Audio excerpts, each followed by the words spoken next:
So I've decided not to have any handouts tonight because I decided, when I was first preparing this class, I thought, oh, there's so much we can go through. We want to explore, well, I want to explore Shabbat. Everyone else wants to explore the benefits of Shabbat.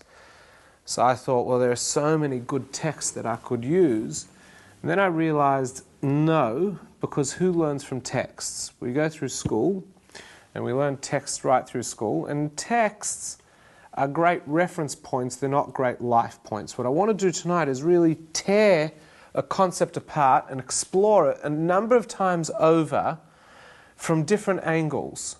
And then the ramifications of each angle will become clearer and clearer. So we want to explore how can Shabbat improve relationships, how can Shabbat improve, minimize stress. We want to look at all that. And in fact, that's the easiest part. I'm going to knock that all off in the first 5 minutes. Ruth, you'll be gone in 10 minutes, I know, because I'm going to take care of all that right in the beginning. The question is, how must it work?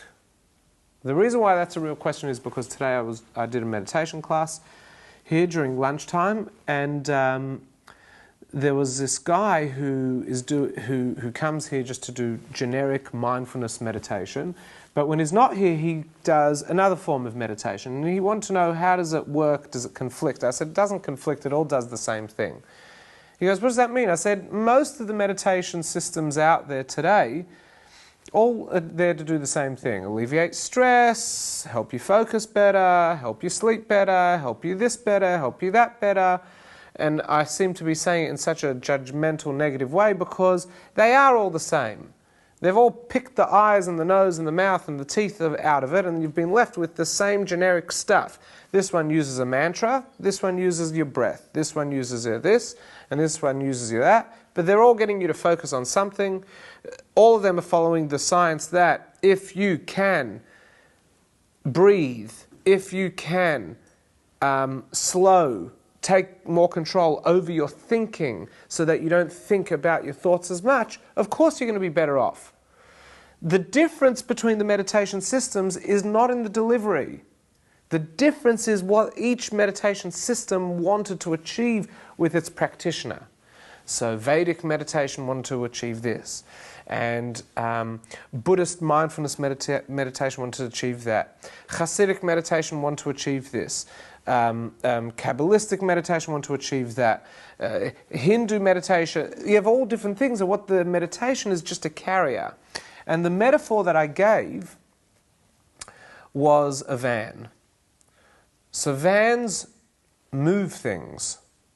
If it's a mail van, or if it's a people mover, or if it's a community bus, or if it's a school bus, or if it's a family car, they're all different types of vans. They all do different things. But if you just strip it back to a van, yeah, it moves stuff from here to there. The difference is, if it's got seats, it's going to move people. If it's got benches, it's going to move children. If it's got no seats, it's going to move packages. And it's what you do with the van and what the van was designed for that really defines what it is. So meditation is, it's going to alleviate stress, but that's not why meditation was invented. Meditation was invented as a carrier to take a person from here to there. And here wasn't stress, and here was stressless. Here is a position of thinking, and there is a new position of thinking or not thinking. And that's really what all the different meditations in the world are really for. They're there to help someone on their spiritual journey. So I can tell you in Judaism, it's to take a person, a form of meditation will be to take a person from being wholly self-centered into a complete other-centered space. The meditation is the bridge, it's the vehicle, but it's the message woven into the meditation that actually does that to the person. So the reason why I'm starting with that is because I could sell you Shabbat like that. And I'm going to do it for you I'm going to sell it to you right now. If you practice Shabbat every Saturday, so you switch off on Friday night as the sun goes down, and you don't switch back on until 3 stars come out on Saturday night, you will have a better family relationship, you will have less stress in your life, you will have greater focus in your life, you will feel enlightened, you will feel spiritual, you'll feel magical, you'll feel this, you feel that. Money back guaranteed. I promise you, do it. And I'm willing to give you your money back from this class tonight if it doesn't work, with interest. And it's legit. Let me first demonstrate why. We know that if you meditate regularly, you will have less stress in your life. Now, what does meditate regularly actually mean? What does it mean to meditate regularly? Because everyone meditates, everyone who meditates for how long? Some do for an hour. Some will meditate for 10 minutes. Some will meditate 5 times a week, 6 times a week, 7 times a week, 1 time a week. How much? So our very own Dr. Daniel Lewis, who lectures here quite often, recently said in a lecture, 5 minutes? 10 minutes a day? I said, what about the 2 times 20? 2 times 20? Good for you. 5, 10 minutes? I promise you, you'll see differences very quickly, within 3 weeks. So Dr. Daniel's saying 5 to 10 minutes a day meditation and you'll be fine. How many times a week? 4 times a week? 5 times a week? 6 times? So it's all very variable. There's a guy who wrote a book, Dr. John Harvey, very, very well-known American academic, doctor, and he's got his book is Simple Meditation or Total Relaxation, something like that. I can't remember off the top of my head. Excellent, excellent book. And at the back, he just makes this, it's all about taking you from zero to being able to meditate and just a bit of the science so you can feel informed. And right at the back, the last chapter is on spirituality. This is not a very religious guy as far as I know. And he says, if you pray for 5 minutes a day, every day, and you pray for 90 minutes a day every weekend, the studies have shown that the people that did that had significantly lower stress levels. So, prayer for 5 minutes a day and 90 minutes once a week on the weekend, I'm saying on the weekend, but once a week, once in a 7-day period, well, people who did that significantly lowered their stress levels, and he's recommending it. And what does he mean by prayer? He says open up a prayer book, read a Bible, read the Quran, read anything, Buddhist texts, anything of spiritual nature is what he defines as prayer. Spiritual immersion for 5 minutes a day and 90 minutes on the weekend. Now, what does that sound like to us in our tradition? It sounds like davening. It sounds like tefillah. It sounds like prayer. Every morning we pray. Well, we pray 3 times a day, but let's just go with every morning we pray, because that's really the prayer that we put the most effort into, because it's the first thing of the day. Anything that's first gets the most effort. If you look at a set of Talmuds, Talmud is like this big, right? Many, many volumes. And the first book of the Talmud is Tractate Brachot. It's all about blessings. Why is that the first? I don't know. It's the first. There's no great, I mean, there is logical reason why it's the first. But if you look at the commentaries on Brachot, they just go to town. Every single word is analysed. By the time you get to the end of the Talmud, half the commentaries have disappeared. They're not writing anymore. People are much shorter with their words. If you look at the Torah, you've got the 5 books of Moses. Which book has the most commentary by far? Bereshit. Which part of Bereshit? The very first section. The first word has pages and pages and pages of commentary. By the time you're getting to Moses dying right at the end, everyone's like, they've written everything they can. Whenever you begin something, there's a lot of effort. So whatever you do in the morning is usually what you're going to put the most effort in during the day, which is why we should be spending our morning doing the most important things of the day, such as a bit of spiritual immersion. Why? Because spiritual immersion is about nurturing the other-centered element of ourselves, realizing the spiritual energy in the world and the spiritual energy within everything and anything, within everyone and anyone, and as a result, that's going to lead us through the day in a far more strong position to be other-centered. So whatever we do in the morning is what we should be doing. Whatever we do in the morning should be the ultimate thing that's going to make us a better person. So We daven every day. Now, what do we know about the Shabbos davening? Shabbos morning is a longer prayer. It's longer. So I'm going to say, John Harvey, Dr. John Harvey, MD or PhD, he says, let's pray every day.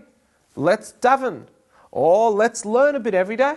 He has evidence-based research that says that if we do it, we will lower our stress levels. We go, boom, Shabbos, perfect, longer davening, everyone's got time to go to shul, everyone can go to synagogue on a Saturday, wonderful, great. So when do we do that? Shabbos. So my case number one, that Shabbos helps lower stress, is found in science.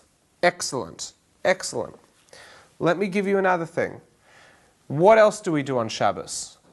We turn off our phones, we don't watch TV, we completely log off, we remove ourselves from all technology. What is all the research showing us today? That we shouldn't be taking our phones to bed, that we need to have off time, we're too connected. I don't even have to throw any names at you. I mean, just Google switching off. What's the science behind it? And you'll get every day another news story.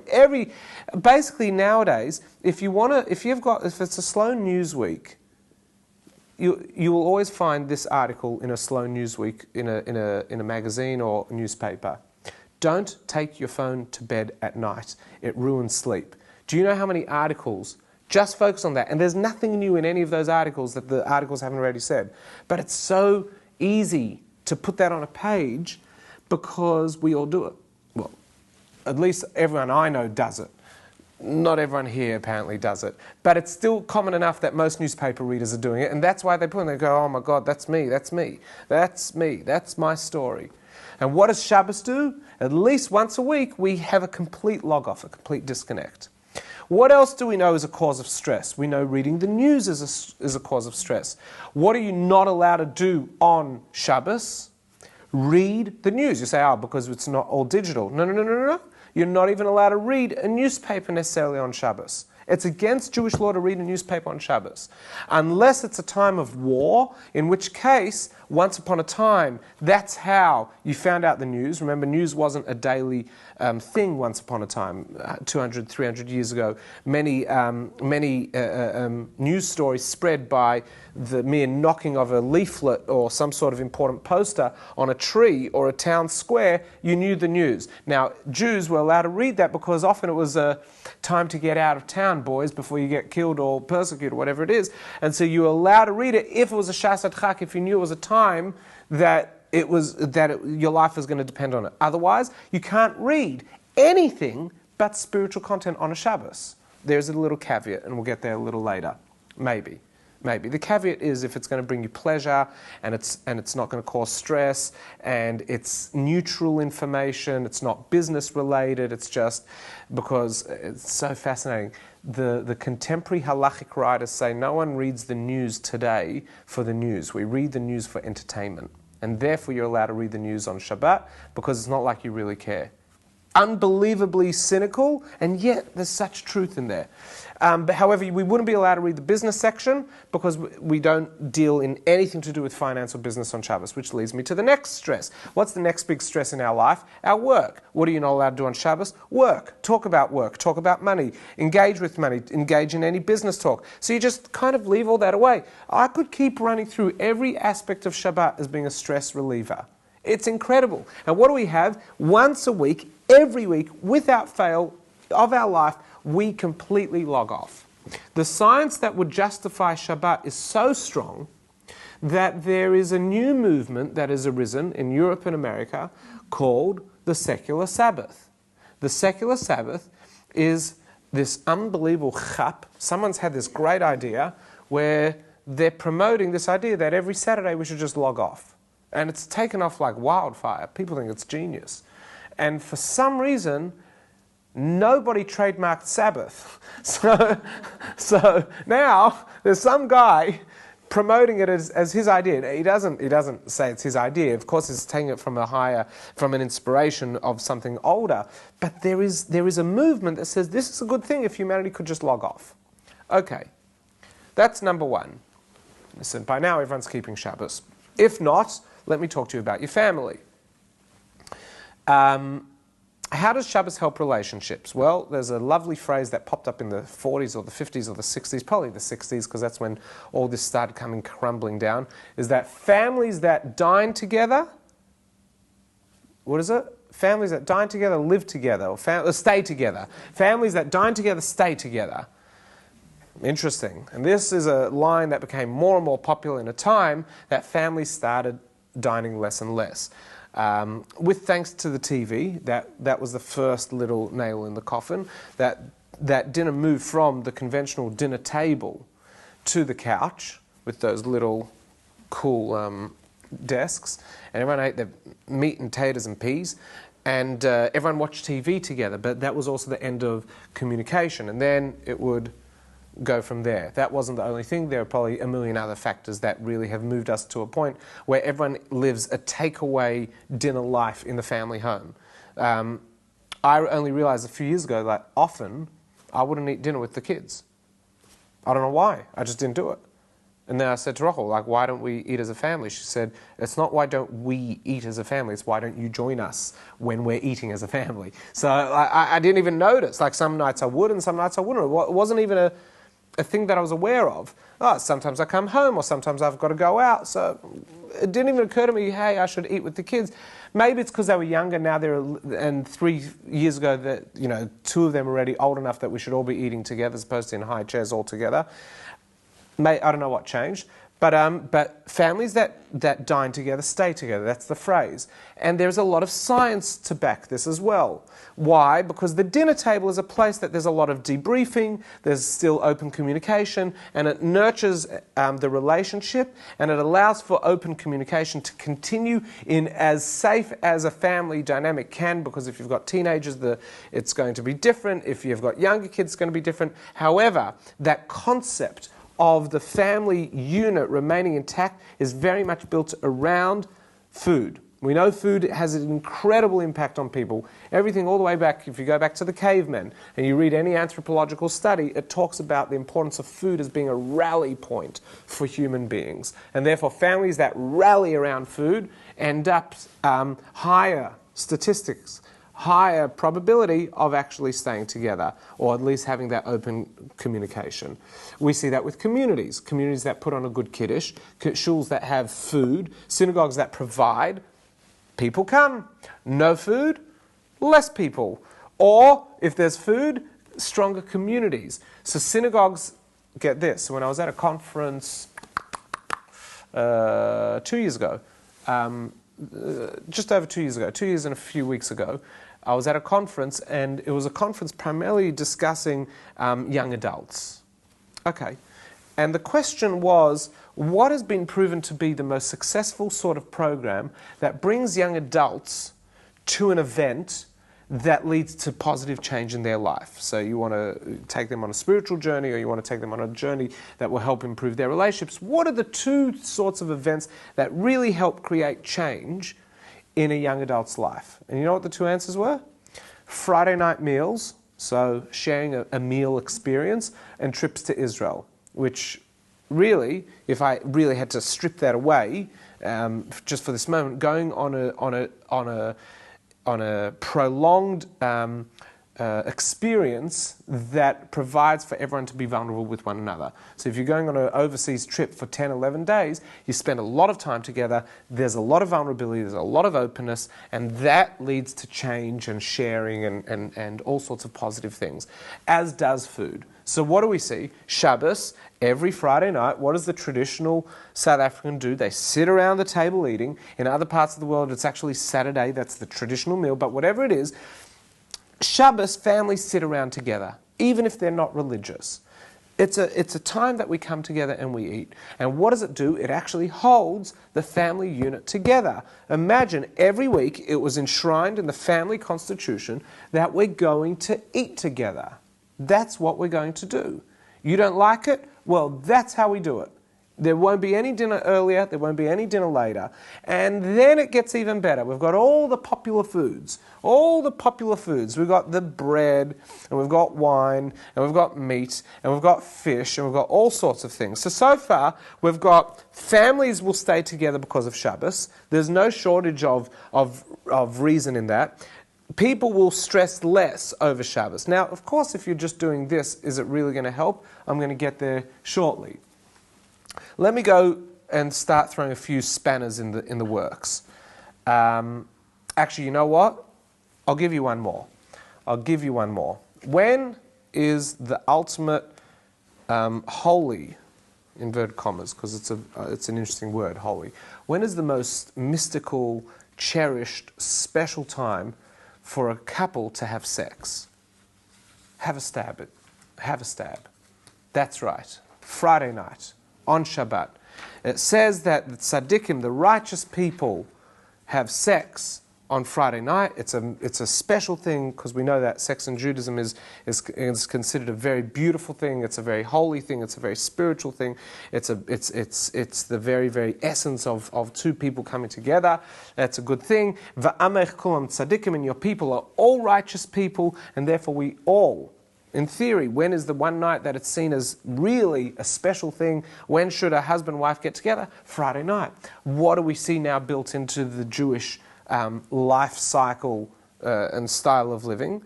Is that we have built-in sex time.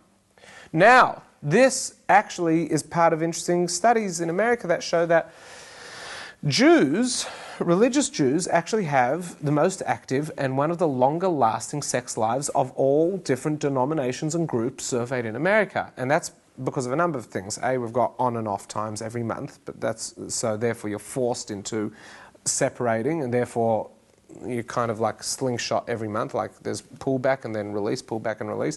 But then you also have this concept of it's a mitzvah. It's holy, it's special, we should have sex. And when our religion says you should, well, who's going to get in the way of God? God says have sex, you don't muck around with God on such a mitzvah. So off you go. And so therefore what do we see? We've got a couple constantly coming together. There's less resentment, there's less fearing, am I ever going to get again? There's all sorts of connection that's made. We know that sex leads to usually all sorts of positive developments in the relationship, the touch, the connection, the feeling, the love, because ultimately we only have sex in a state of love. If there's no love, that's got to be talked through. So this is a very profound thing. And imagine every week we're switching off, we're having family time, Mum and Dad are getting together. This is really building up. This Shabbos, and I'm only on 3 things. I mean, if you want, I can keep singing the praises. If you aren't convinced to do Shabbos yet, well, let me help support the doubt. Let's now throw some spanners into the works. And the reason why I want to throw some spanners is, of course, to melt them away and destroy this. Because part of us is always going to be cynical.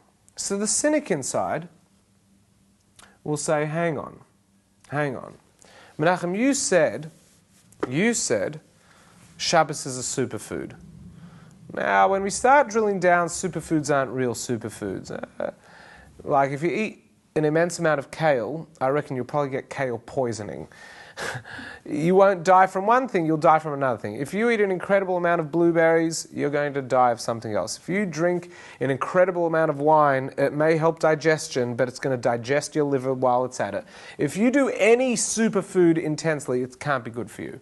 What is a superfood? A superfood is this name that gets given to foods that carry incredible amounts of minerals, vitamins, proteins, whatever it is, that you just look at them and you go, wow, I really didn't think that thing could pack such a punch. And they contain very vital elements that are really, really good for our body. And why do we call them superfoods? Because we've got all sorts of diseases and sicknesses that are going through our society and through our world. And these very natural, incredible, who would have thought a natural thing could contain so much goodness, is actually helping fight the good fight of good health.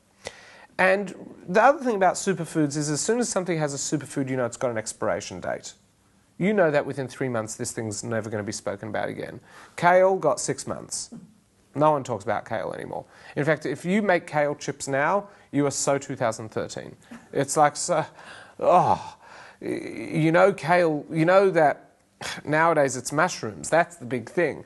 Or if you put blueberries and go, blueberries, it's really good for you. You go, actually, it's interesting you say that because blueberries have a sugar content.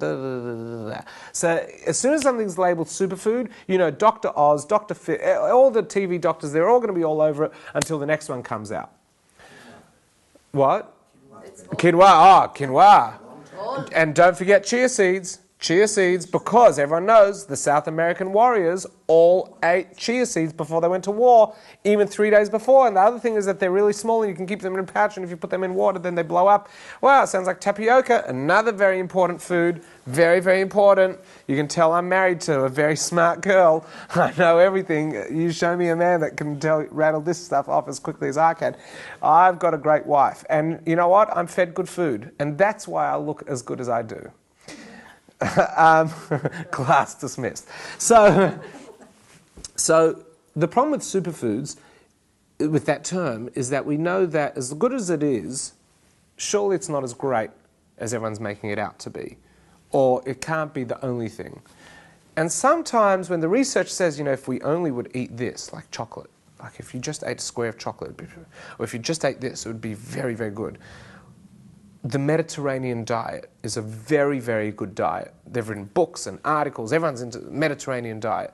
What they often neglect to mention is that the Mediterranean diet is eaten by Mediterranean people who live Mediterranean lives and move like Mediterranean creatures move, which is a whole different lifestyle to how Americans live or how other people live. Nothing in isolation is good for us. And that's going to build my argument against the questions that I haven't raised yet. So let me raise the questions. Menachem, you said that if we have sex every Friday night and we eat as a family and we log off, we're going to live happily ever after. So what do I need Shabbos for? I mean, it's nice, I'll do the tradition, but, and if I go to shul. So why can't I drive? Why is the day of rest actually a really hard day? It is a hard day. Do you know what you can't do on Shabbos? You can't drive. That means if you live 6-10 kilometers away from a shul, you've got to walk. And if you don't live within an Eruv, within an area which has a demarcation that has been built so that it resembles a private area, you can't carry on Shabbat. If you're running late on Shabbat, you're not allowed to run on Shabbat. You're not allowed to exercise on Shabbat. If it's boiling hot, you can't swim on Shabbat. If it's boiling hot, you can't turn on the air conditioner on Shabbat. If you're really bored, you can't turn the TV on Shabbat, but you wouldn't want to because we've already said you have to log off. If it's freezing cold, you can't turn the heating on Shabbat. If the fire is dropping, you can't add logs to it. If your food is cold, you can't warm it up. That doesn't sound like rest to me. That doesn't sound like rest. That sounds like stress. So why don't we do to Shabbat what we do with meditation today? Get a whole lot of Buddhist monks, put them in a bunch of labs, study exactly what is working, what's not, cut all the stuff out and just take the good stuff like the peace and tranquility and live happily ever after. So if we just breathe every day and we create a bit of detachment in our life, we're going to be fantastic. So there's a monk in Georgetown University who I really like to quote. I just don't remember his name. It's unfortunately a name that I find hard to remember. And he's written a PhD, he's very against mindfulness. Buddhist monk, very against mindfulness. Against the mindfulness revolution that has taken over in America. And he says, the reason why I'm against it is because it's creating a society of people, mindful... what's the term used? Mindful narcissists or mindful egotists. They're people who are living their life without any stress. So they own sweatshops somewhere else in the world. They have 5,000-10,000 women just working for Bopkus, working for nothing. And because they used to suffer stress because of their work, being CEO or a director of such a company, now they're practicing mindfulness technique. So now they can enslave these people with absolute calm and tranquility. And it's so good. They are so relaxed. And he hates it that his teachings, the teachings that come from his background, are being used, and it's not necessarily really bettering the human being. Now, you get other schools of thought. There's a well-known monk in Colorado who says, no, anything is better than nothing, and the fact is the world is becoming, societies are becoming a better place where there is meditation being practiced, and the fact that it's secular doesn't matter. People will grow. And these are two different schools of thought in all religions. Is it all or none, or is it something's better than nothing? These are common things. So the question is, Menachem, why don't we do the same with Shabbat? Let's go secular Shabbat. Why are you giving a course on why to do Shabbat properly? Just tell us all the things that have research to support it, and off we go. Now, we could do that. The problem is that it doesn't quite work like that. In fact, nothing works in life like that. Nothing works when you just do part of it. You get some benefit, you can't get all the benefit out of some of the work. What do I mean?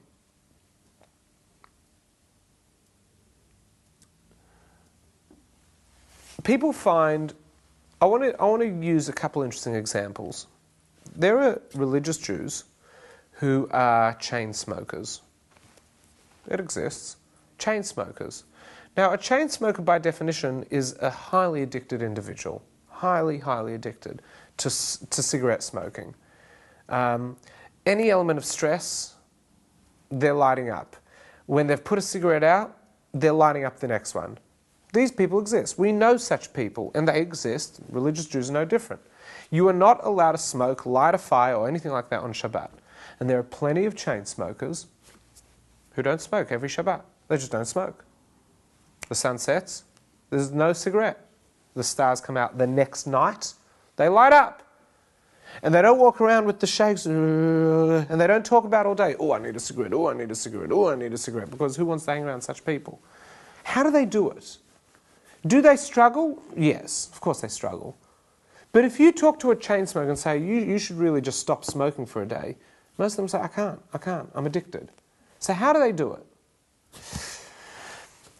You get these other people who keep Shabbat properly, they work. Now, unfortunately, no one here in this room fully understands what it means to work for a living.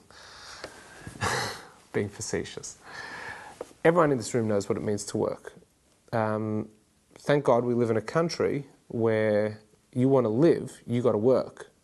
Really, if you want to live well, you have to work. And we also live in a country that still, most of society believes in working. It's not just, oh, I need money, I'll work. But we're a culture that believe in working. And it's a very important culture, a very good culture. Now, we also know full well that not everyone has enough money. And some people would like to work 7 days a week. I've got friends who became Uber drivers over the last 6 months because that way they can work after hours and make some more money on the side. Really, really good. Uber has now enabled these people to be able to make more income. Saturday nights they drive, Sunday mornings they drive, and they make a bit more money. It's fantastic. So how good would it be if I could just work a little more on a Saturday? But I'm not allowed to, because it says I'm not allowed to do any business on Saturday. Shabbat says I'm not. So how is it they have people that do not have enough money to provide for their family, and yet it doesn't even enter their mind to work on Shabbat? It doesn't enter their mind. And we're not talking about doll collectors. We're talking about people that work hard, they've got kids, they've got a family, a bit more money could work, and they'd be more than happy to work, but Shabbat, you crazy? That'd never work. They'd look at you like you're crazy if you said you should work on Saturday. You're wasting a whole day of your life that you could be, every week, that you could be earning 100, 200 more bucks. Like, what are you doing? And they won't. And the question is, why isn't the desperation for a better life driving them to work on Shabbat? Why doesn't the chain smoker light up when nobody's looking on Shabbat? There's a cute story that I heard. I don't know if it's real, but let's pretend it's real. It's a cute story. There was a rabbi, and one Pesach, he asked one of his students or a member of his community to go and find him on the first night of Pesach some bread. Find him some bread. And the guy looks at him like, you crazy? We're not allowed to eat bread on Pesach. We're not allowed to eat bread. He says, get me some bread. It's like, okay, Rabbi, I'll find some bread. He says, where's he going to find bread? And he figures the rabbi wants kosher bread. So where's he going to find kosher bread? He remembers there's one Jew who lives a few streets away who's not very religious. In fact, he's quite non-religious and doesn't like religion, but his wife's into religion, so they've got a kosher home. He'll have bread. Goes knocking on the door. The guy opens up. Yeah, what do you want? He goes, the rabbi wants bread. Do you have any bread? He goes, you crazy? It's Pesach. My wife's cleared the whole house out. I don't have bread. He goes, you can't eat nothing? He goes, what is wrong with you? I don't have bread. He goes, check the freezer. I don't have bread. The guy doesn't know what to do. So he goes back to the rabbi. He says, Rabbi, I've looked high and low. Nobody has bread. So the rabbi says, all right, then maybe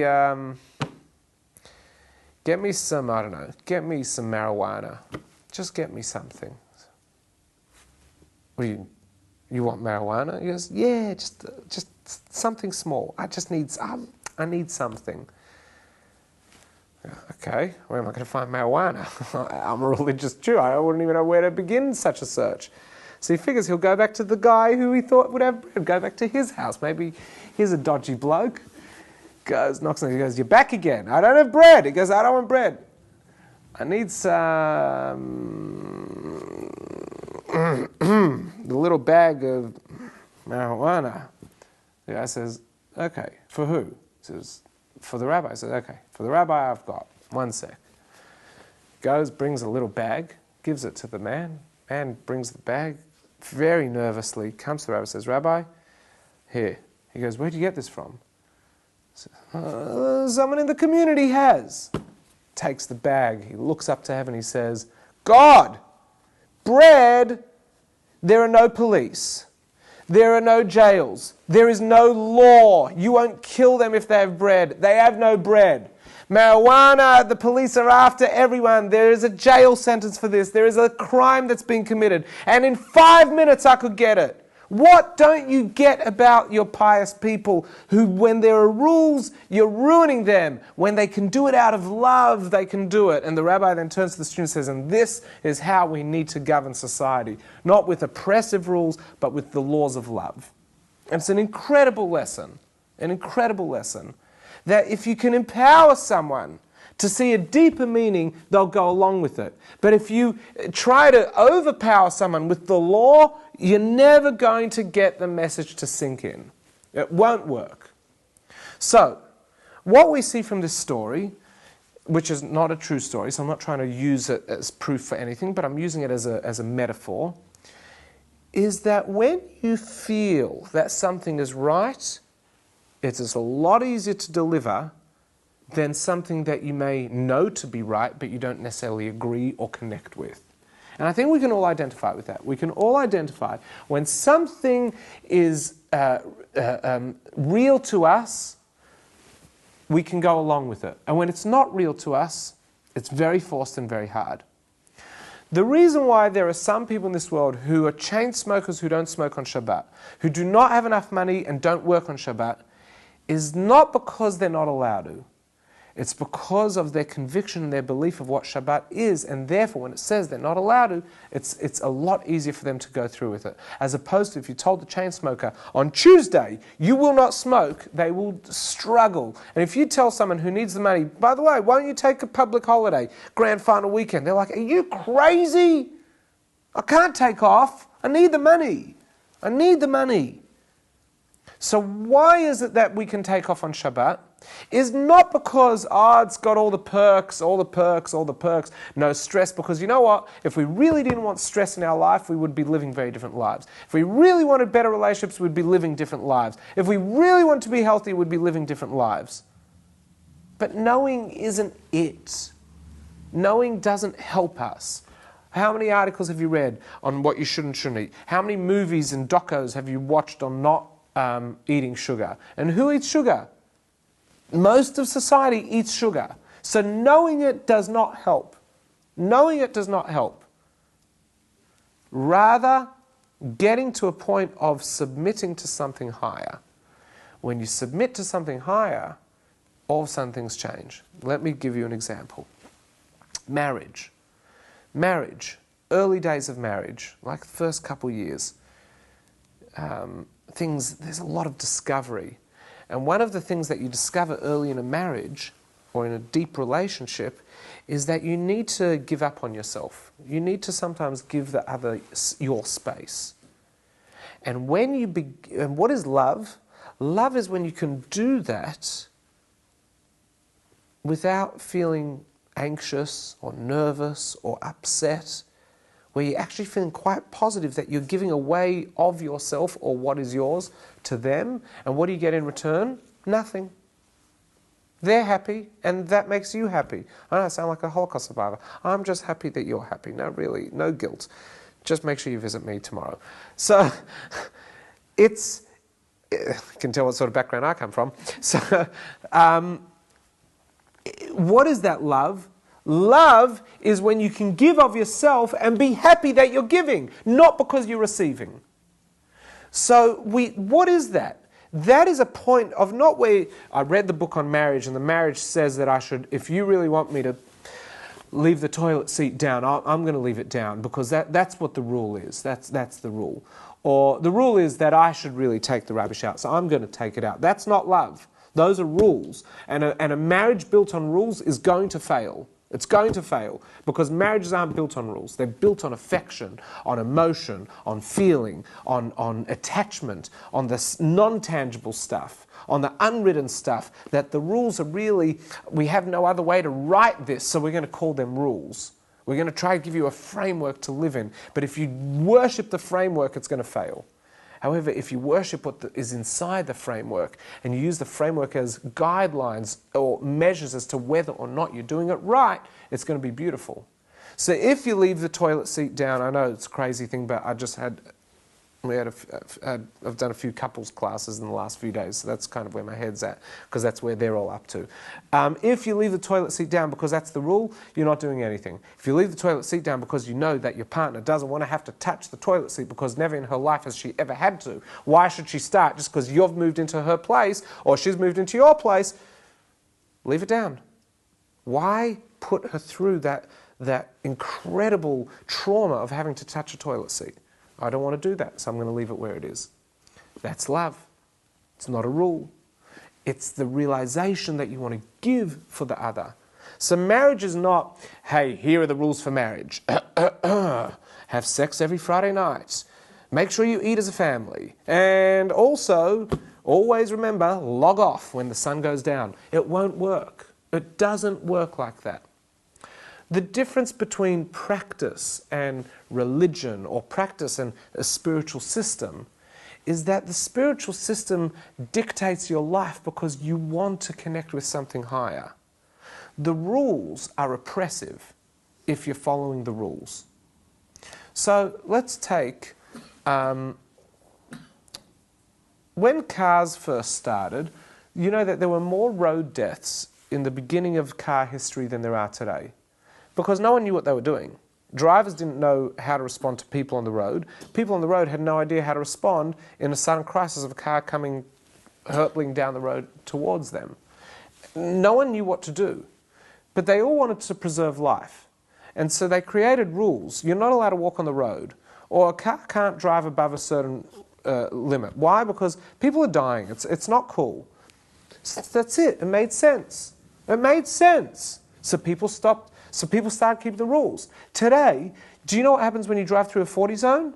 Your knuckles go white, your heart rate goes up, and you can't wait to get close to the 60 sign, because as soon as you see it, you start heading towards 60, and you figure if you get pulled over, you say, oh, I thought it's as soon as you can see the 60 sign. How many of you have ever done that? Rationalize in your own head that 60 zone begins not when you pass the sign, but as soon as you're in proximity. When we drive through a 40 zone, we're like junkies. We're like out of control.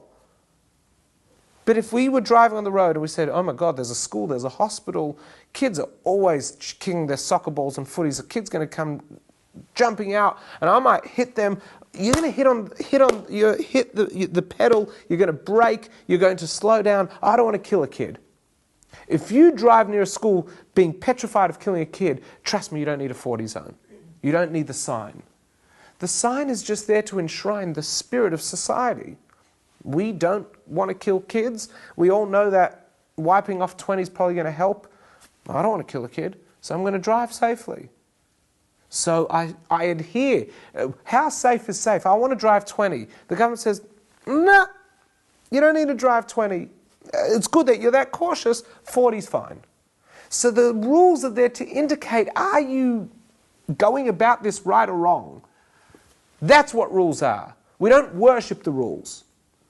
Which is why when we just throw ourselves into this diet, or we throw ourselves into that food, or we throw ourselves into this lifestyle, we throw ourselves into that lifestyle, as opposed to seeking the inspiration of any one way, it doesn't carry. So Irina, another fantastic speaker here, once in a lecture she said one of the most fascinating things. She said that when she was studying nutrition, that they looked at all the famous diets that were going around. Like they looked at 40 or 50 different major diets that were popular, which had like millions of people eating according to those diets. And you had the Atkins diet, and you had the veggie diet, and you had the vegan diet, and you had the omnivore diet, and you had the what's the Floridian diet, the South Beach diet, and you had this diet. And she said, there was a commonality to them all. So how's that possible? This one says only eat carbs, and this one says only eat protein. This one says no meat, and this one says all meat. How does that work? And she said there is a commonality. All of them advocate for fresh food. All of them advocate for moderation. And all of them advocate for consciousness about what you're eating. And so really, it's not the diet. Diets help. Certain foods are better, certain foods aren't. But really, there was something a lot more. It wasn't the diet.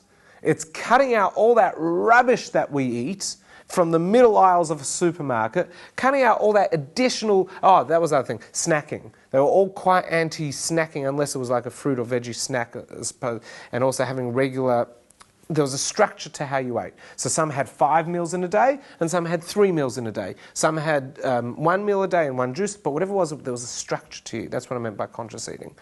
You had to think about your food. So what makes a good diet is really those fundamental principles, and then also the desire to want to be healthy.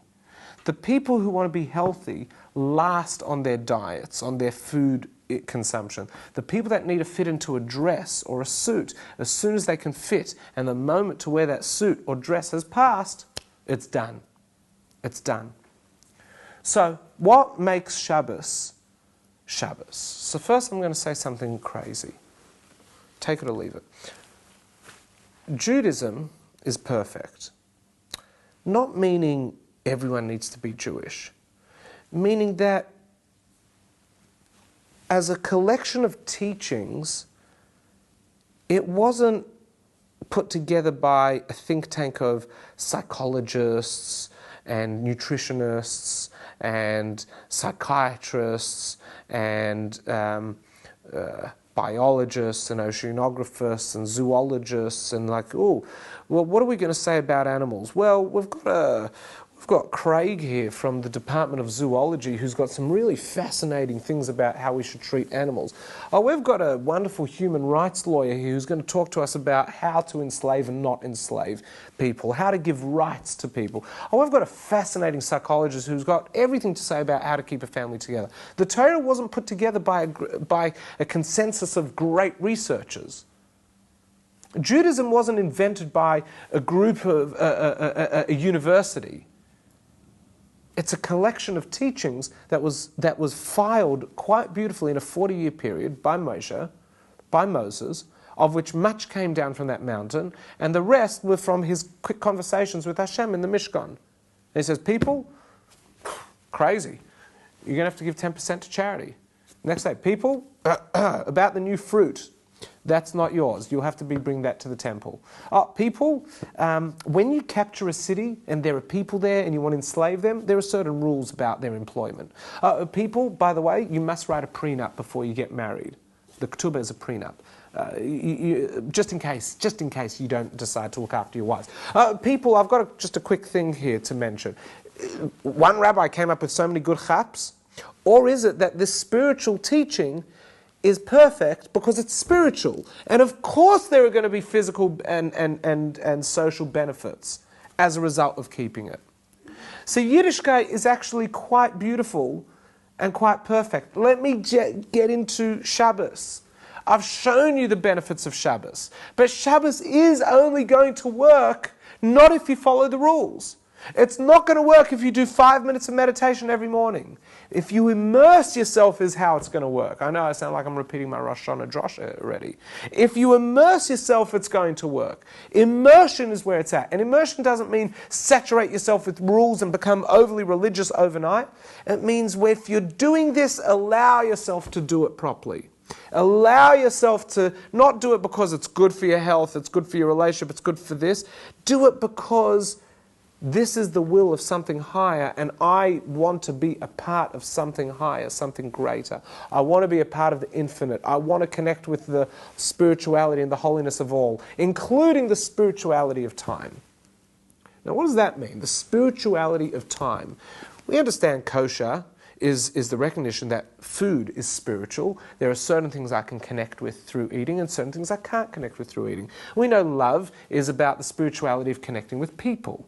Right? Love is a correct spiritual way to connect with people. Hate is not a correct spiritual way. Hate is a beautiful way to connect with people. If you hate someone, you always think about them. If you hate someone, they're always on your mind. You get hot flashes when you think of them. You get this heightened blood pressure when you think of them. It's a beautiful way to connect with people. It's just the wrong way to connect with people. Hate has no place in our teaching. But it's a human thing to hate. Yes, and it's also a human thing to overcome natural responses. Because the same instinct that feeds hate might also feed your survival. But it doesn't mean that every time it leads to hate, that's actually a correct thing. We're not allowed to hate anyone. But it connects me with the universe. Yes, in a wrong way. Love is the only way to connect. It's the only way to connect with people and with things. So Shabbos is connecting with time. Time. That when the sun goes down on a Friday evening and when the 3 stars come out on a Saturday night, I have just gone through a passage of time that is different to the passage of time of tomorrow or yesterday. How so? Well, I promised something on Facebook I'm now going to deliver. I learnt something fascinating over this past Shabbos. The tree of knowledge. We all know this story, right? Adam, Eve, Garden of Eden, tree of knowledge, tree of life. What does God say? Fellas, this whole world that I've created, it's all yours. It's all yours. Eat, drink, be merry. Just do not eat from that tree or that tree. The tree of life was of no temptation because they knew they were going to live forever. What do you need to eat from the tree of life? The tree of knowledge is the one that they ate from. Now, what is the tree of knowledge? What do you always get told the tree of knowledge is? It's the tree of knowledge of good and bad. Sounds like a highly intellectual sort of experience. If you eat from it, you'll know everything. But what do we know? Every time the Torah says, Adam knew Eve, it wasn't that he opened up a textbook and goes, what is this thing, a woman? Knowing in the Torah is a euphemism for deep connection, i.e. intercourse. Knowing, Abraham knew Sarah. Isaac knew Rebecca. 9 months later, they have a child. Knowing is how the Torah describes a couple having sex. So the tree of knowledge, teaches the Abarbanel, was nothing to do with academic. He doesn't say it has nothing to do with academics because he assumes that everyone knows that. He just incidentally says, why were they told not, because he has a question about what was wrong with the tree of knowledge and what's the connection between the tree of knowledge and the next thing. What's the next thing? They eat from the tree of knowledge, then they notice their nakedness, then they cover themselves up, then Adam and Eve separate for 130 years, and Adam's, unfortunately being a bit of a naughty boy, and is not getting together with his wife, and also we see that there's sexual breakdown of society by the end of the parasha. People are raping people. People are fornicating with animals. It's horrible. What's that to do with the tree of knowledge? What, just because someone wanted to know the laws of physics, all of a sudden there's a sexual breakdown in society? No, because the tree of knowledge had nothing to do with intellect. It was all about how the human is going to relate to sex. Before they ate from the tree of knowledge, they looked at their sexual organs, and they looked at their feet, and they said, yeah, that all makes sense. That thing moves me. That thing delivers children into the world. Yep, I've got that all worked out. There was no shame. Everything was holy. Everything was pure. Everything was special. They don't look at their feet and go, I wonder how I can get more pleasure out of that little thing over there. You don't look at any body part. You don't look at your hand and go, how could this thing deliver pleasure? What do I need to touch? That's the way. There's no selfishness in your hand. Where did that all change? And the same was with their vital organ, with their primary organ, until they ate from the tree of knowledge. And what do all the commentaries say? What was the crime of eating from the tree of knowledge? That the sin was that suddenly knowledge became subjective. The way they looked at what was right and what was wrong would be based on their personal interpretation, not on objective thinking, but rather subjective thinking. And what was the worst part of that? That sexual morality would be defined by the human. I'm entitled to this, I want it, you will give it. And that's why by the end of the Parsha we're reading about a complete breakdown of society where women are being raped, where animals are being raped, where there is just no respect for anyone's dignity. It is all about everyone's pleasure. And how do they do that? How does a rapist get away? How does a rapist live with himself? How does a rapist live with himself? How does a rapist go, look in the mirror and go, you're a good guy. You, good-looking guy. How do they do that? Because in their mind, they subjectively twist it that it's okay. It's okay. And that's what the crime was, that they turned sexuality into their own subjective experience instead of an objective experience of bringing life into the world, of giving another person pleasure. And therefore, when they looked at themselves, they felt immodest because there was that self-consciousness of, this is all about me, it's not about you. And I actually do feel a bit embarrassed about that. And that was the sin. What does it say? What did Hashem say? Hashem didn't say, that tree, never eat from it. He said, that tree, don't eat from it for the next 2 hours. Because tonight will be Shabbat, and then you can eat from it. Then you can eat from it. Why? What changes? Because sex on Friday night is holy. We already said that. And therefore, as they would do that, they wouldn't be having a subjective experience on Shabbos, but rather because Shabbos as a time completely changes the whole world, because everything exists in the realm of time, everything would be moved into a different spiritual plane, so that when they ate from the tree, and it would completely change the sexual experience that they would have, it would actually be a selfless experience of some orgasmic spiritual nature, and that was going to be a wonderful thing. The thing was that they didn't want to wait. This was about their own pleasure. This wasn't about doing it for a higher purpose. And that was the crime of eating from the tree of knowledge. That was the crime. So what do we see from that story is that Shabbos is different to every other day of the week.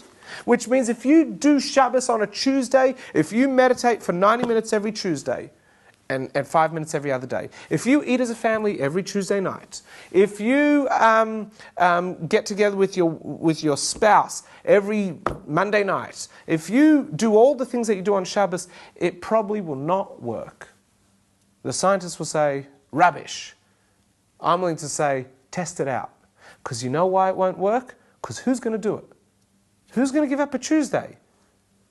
Shabbos, I don't do it because it's stress-free. I do it because it's part of something higher. And therefore I allow myself to go along with the rules. Because I'm buying in not to the rules but to the higher experience, the higher meaning of Shabbos. I believe that this is a 25-hour period of different spiritual flow in the world. And therefore I'm willing to go with the rules. And therefore the rules benefit me. But who's going to be able to do it on Tuesday? You can't buy into something that just is good for you. Because if it good, we would live in a healthy world. Who would smoke? We all know it's bad for us. Who would drive the car? Why would we have four-wheel drives in the city? We know that it's no good for us. Whether you believe or don't believe, whether you know or don't know about greenhouse emissions and global warming, nothing to do with that. We know it's not good for our environment. Why would we eat the way we eat? Why would we do anything? We know that knowledge does nothing.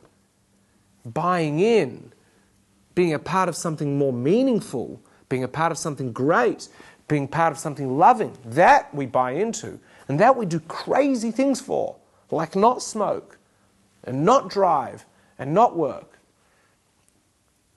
The other night I was talking to a couple, And we were talking about how in the Jewish home, when a woman has her period, it's called the time of the nidah, a husband and wife will separate, physically separate. So they won't sleep in each other's beds, they won't hug, they won't kiss, they won't have intercourse.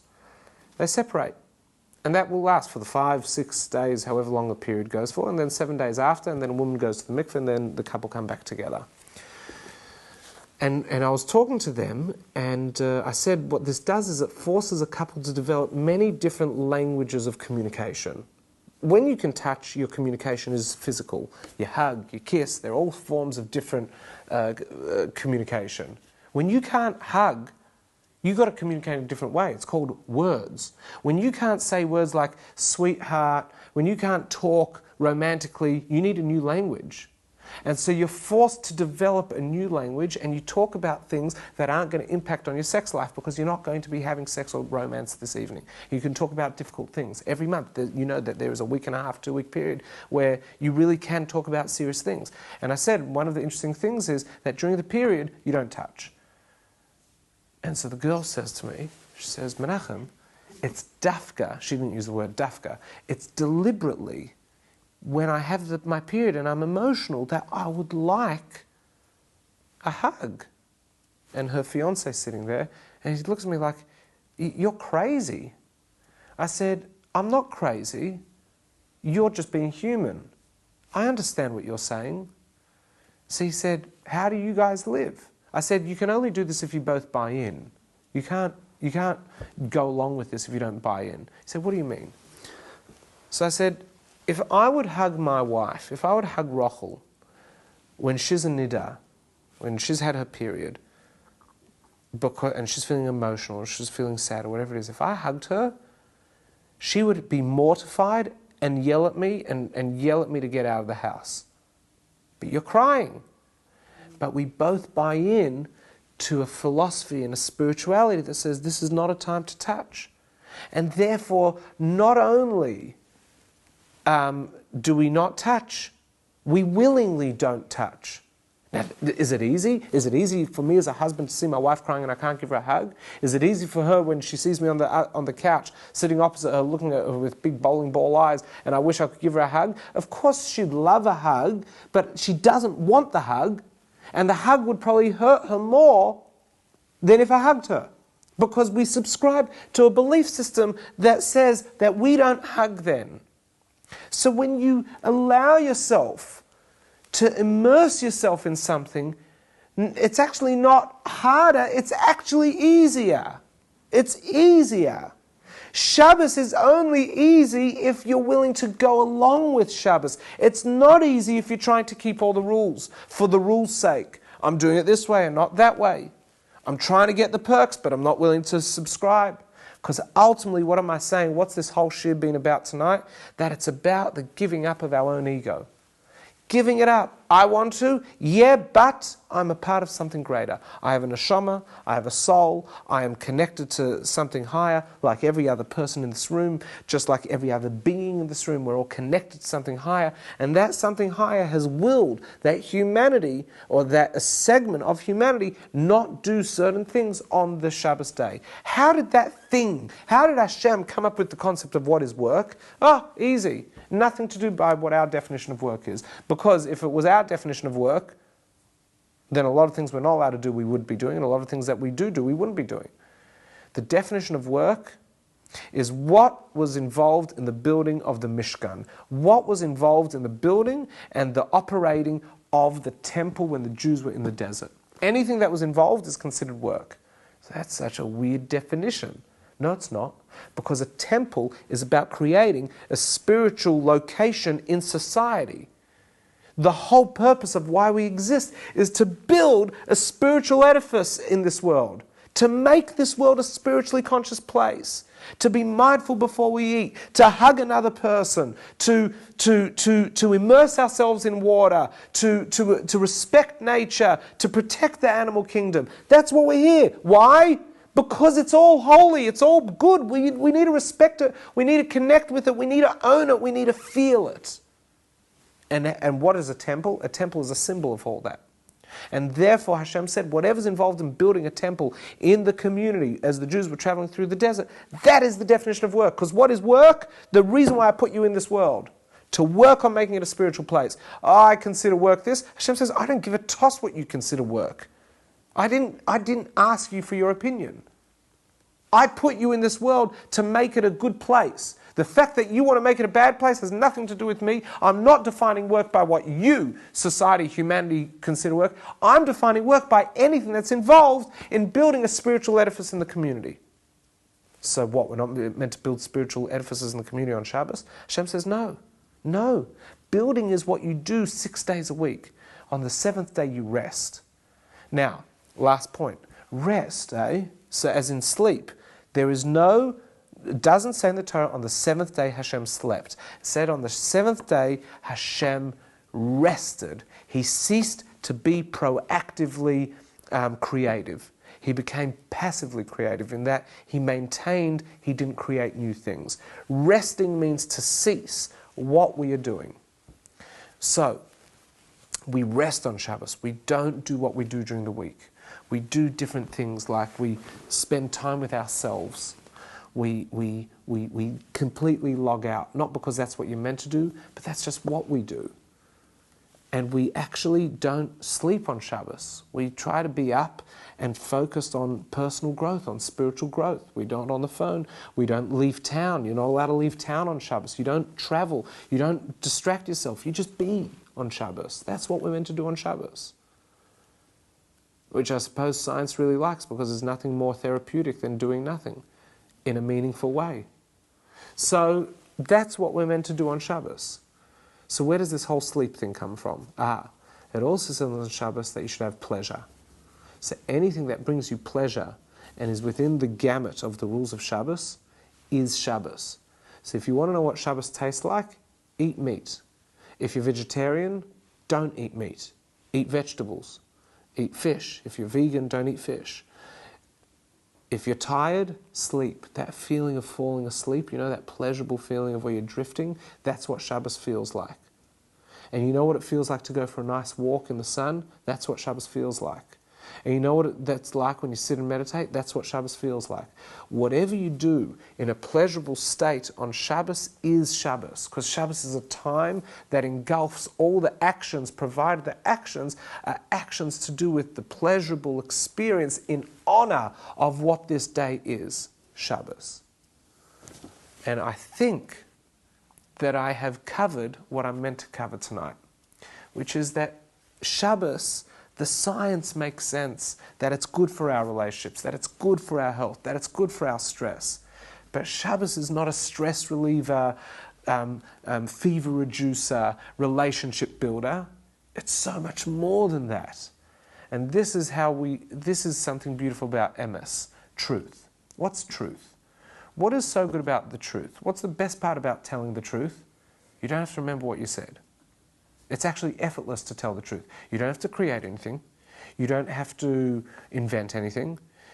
I remember reading an article that in cross-examinations in police stations, one of the things that they do is when you tell a story, the police then say, can you tell me the details backwards?